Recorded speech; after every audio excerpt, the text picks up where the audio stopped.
Hi! In front of me is Nubia Red Magic 7S, and today I would like to show you how you can set up screen lock on this device.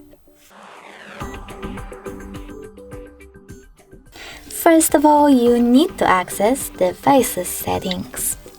In them, scroll down and click on Password, Fingerprint and Face Unlock section. Then click on Screen Lock at the top and tap on one of those login methods, pattern, PIN or password.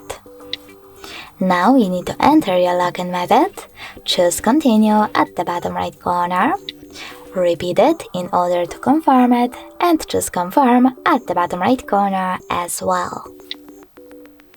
Now when I go back, turn off my screen and then turn it back on. I can see that pattern is now required. Thanks so much for watching. If you enjoyed this video, leave a like, comment and don't forget to subscribe. Bye!